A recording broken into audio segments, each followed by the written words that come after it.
Our guest today on the bridge is Yola. The new album, Stand For Myself, is out July 30th, and you can pre-order it at iamyola.com. Now, Yola, last time we saw you, you came in and you gave us an amazing in-studio session. And Mm-hmm. after you left, we got a call from your tour manager saying that you had left your phone at the station. And so we looked around and it's like, well, there's a phone over there. We went over to pick it up to see if it was yours. And when we picked it up, it vibrated and we looked down and it was a text message from Dan Auerbach. And it's like, yes, this is Yola's phone. Exactamundo. So, I know. That's how you know. yeah, he was your producer on Walk Through Fire, and you've described that as a getting to know you record. How is this one Yes. different? Well, it was the Getting to Know You record, yes. So we had met. And so we met in the making of that record. We met and got to know each other in the making of that record as artists and fans of music, you know?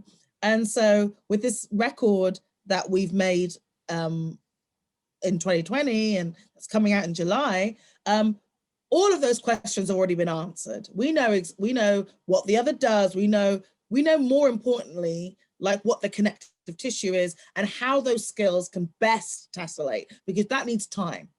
It just, you know, you can't just instantly know someone. And like, and so that's what I feel you can hear in the music. I think, whereas the first one maybe feels a bit more collaborative as on the writing side, this one feels more collaborative, maybe on the production side and on the vision of it and the feel of it. And because obviously lockdown, like the writing was maybe a little bit more isolated than to start with. And so, yeah, like we've taken from my back catalogue and we've things that I knew had fire and I knew exactly how, you know, like Dan would connect to it, and Natalie Hemby and Joy Aladakun, all these amazing artists that have co-written with me. Yeah, and so it's different. It's almost the antithesis of the writing process from the isolated writing in lockdown, 5 o'clock in the morning, you know, trying to douse for the idea versus writing that song in the room, like on the day. You know, I've always been amused reading people's writing when they're trying to describe you, and you know, and it's like it's country and it's R&B and it's soul and it's this and it's that, and I love the fact that you've adopted the phrase genre fluid. But you went back to your mom's records again. You went back to mixtapes that you made as a young girl off of radio, BBC radio, as an inspiration this time. So I get the sense that we're going to get different flavors. Yeah, you are. And that's the most like astute observation of that, because of the nature of UK radio. So it was very similar to how it was here in the 70s, for example. You know how, you know, you'd get like something like a jazz artist next to a rock artist, next to a soul artist, next to, you know, an R&B artist, and there was not, and like this kind of separation of genre. And right up until relatively recently, that's what UK radio was like. And so my whole childhood was like that, right up until I left high school and went to university. Like during that whole time, that's what radio was like. And so that is what you're going to be hearing, is all of the connective tissue of that music and how it relates to each other. And the thing that makes someone like all of these songs or likes all of these artists is that it's more about the aesthetic than it is about the genre. So the one song that we've heard so far is Diamond Studded Shoes, and it sounds great. We love it. Thank you. When I saw that title, I thought, well, Diamond Studded Shoes, that's such an interesting visual image that she's conjured up. But actually, that kind of existed in real life. It did, yeah. So it was inspired by the previous Prime Minister of the UK, Theresa May, and her fancy diamond-studded shoes. and she was delivering a talk about the need for austerity and severe cutbacks that would force many people into food banks at a Conservative Party conference. And she was doing that in some distastefully ostentatious heels. And and I was like, if this isn't a song, I don't know what is. So you had that in your head, and you're sitting around with another one of our favorite artists, Sharon Lee Tastian. Yes, I am. And I really always am fascinated by, when lightning strikes an artist, and it feels like maybe lightning struck him, and then it struck you. He started playing a riff, and the first verse spilled out. It did, yeah. He was like,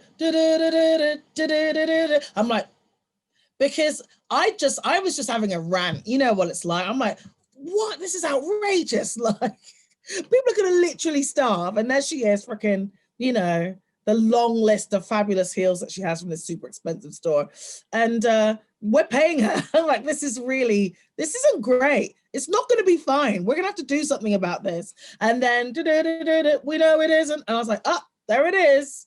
And then, the first verse comes down. Everybody's saying that it's going to be all right, but I can't help but wonder if it's going to be on my dime.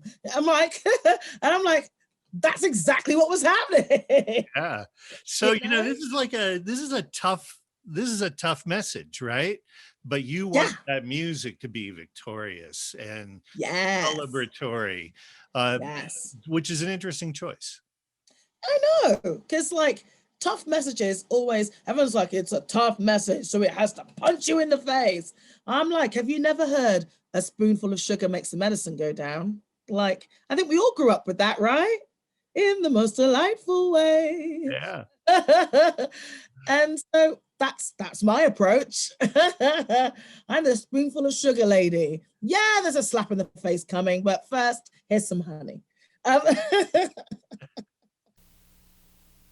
One, two, 3, and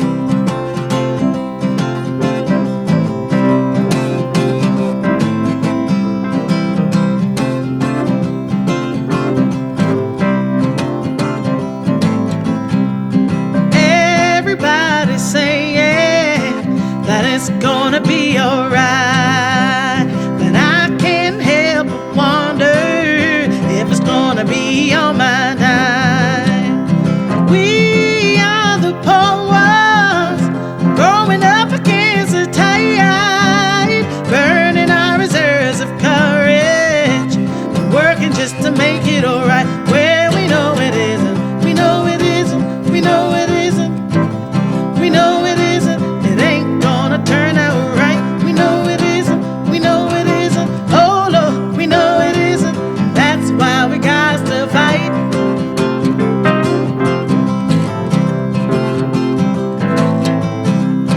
You and I are trying, but we don't get to decide. When the pack comes for our paychecks, won't you tell me it'll be alright? We aren't the rich ones, some of us will barely get by.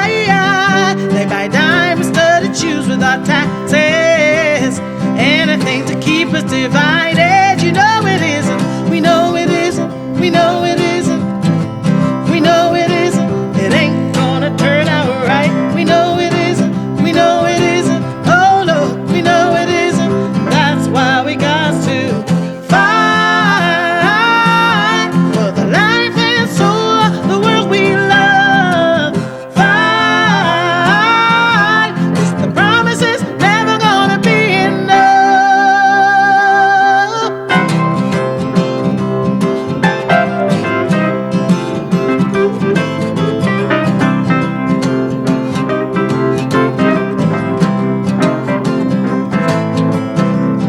Watching them, waiting for answers, hoping we might see the light.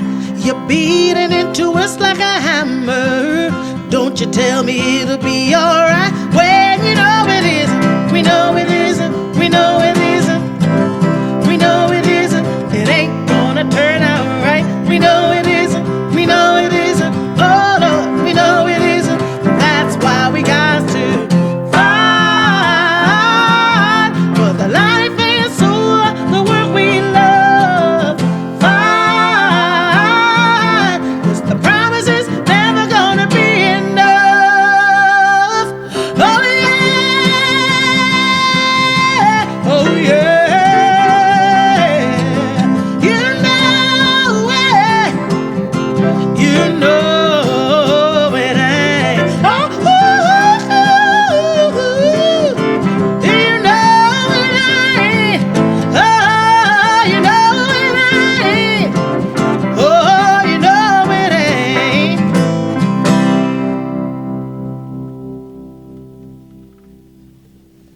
Our guest today is Yola. The new album Stand For Myself is out July 30th. You can pre-order it at iamyola.com.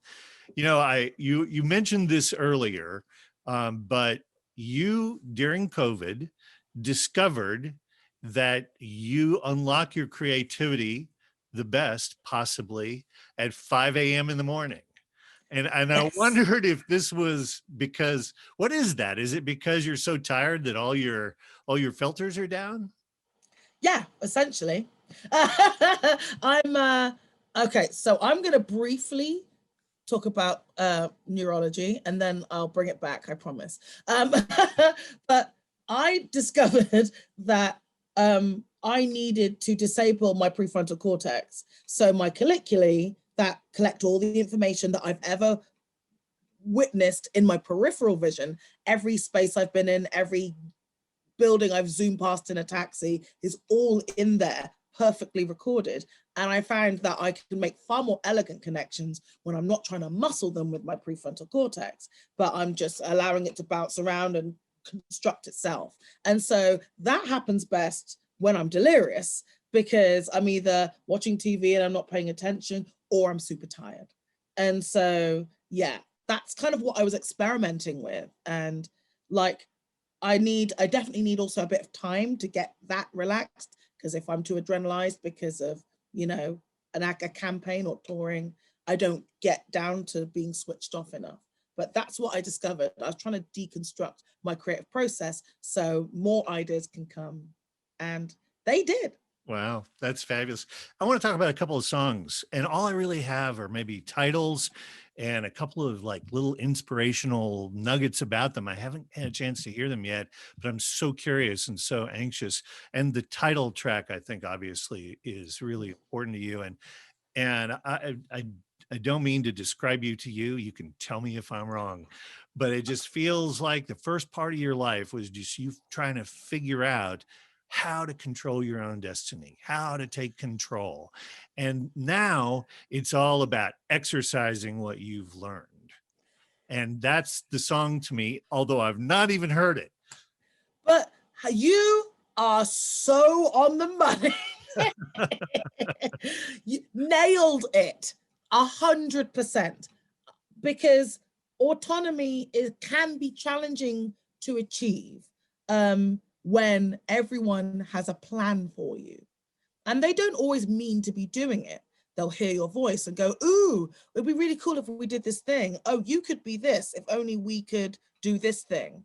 And to start with, when you're a kid, that sounds like a really lovely thing to be gifted an opportunity. But when you realize that you have no writing in the nature of your own story, no plotting in the nature of your own path, then you don't know where the heck you're going to end up. And you don't know whether you're going to be around people that understand who you are, who understand the nature of your humanity, the nature of your femininity. You don't know if you're going to be in a space that best uses your instrument, or if that's just what someone has projected onto you because they see Black woman, they see ... And so, yeah, like a big part of my journey has been trying to find a route through which someone will actually let me do what's in my mind and actually like self-actualize. And isn't And that what we want from our artists? We want you to be yeah, your true self and have it inform our lives, right? yeah. And I refuse to put my name to so many projects, some of which got to the top, in the top 5 in this country. And because I was like, I need to define my own story, and I refuse to let anyone define it for me. And that meant it took a long time, and I said goodbye to a lot of opportunities to make the right one. So when you listen to this record, you have to know it's the most me thing you're going to hear. Now, my understanding is that you touch on bias, bigotry, inequality, and a lot of these social justice issues, but that really it's a hopeful album. Yeah, it's about, I touch on these things and about the experience and about reaching through that. So it's about the yearning of connection more than it is about necessarily the this is the bad time. This is the reaching album. This is the I want you album. I want you socially, as a person, as a neighbor, as a friend, as a person to work with, to see me. I want love. I want real connection. I don't want to be denied that because of the strong Black woman paradigm that dehumanizes you and makes you some kind of robot. Like, you know, I want to be able to own my sexy without being a hoe, excuse my French. But like, but like, but that's what it is, you know, like it's actually going, I deserve nuance. Yeah. That's the album. That's what it is. And now I have managed to get myself to where I understand, like, I need to be, and I'm getting to tell this story, like, this is actually the beginning. So it's like the spiral within the spiral. You know, one of your friends, Natalie Hemby, was a help on some of the co-writing on some of the lot of. Yeah, and she actually introduced you to Brandy Carlisle, became a part of the High Women, and I'm so anxious to hear the song "Be My Friend" because Brandy Carlisle guests with you, and I'm guessing that she's singing. Now, I have to tell you, your voice and her voice, the two biggest voices that are out there right now, and I just cannot, and I don't know if you belt it out or if you sing tenderly on this song or whatever, but if you're belting it out, you know, I'm wondering if the studio glass didn't just shatter.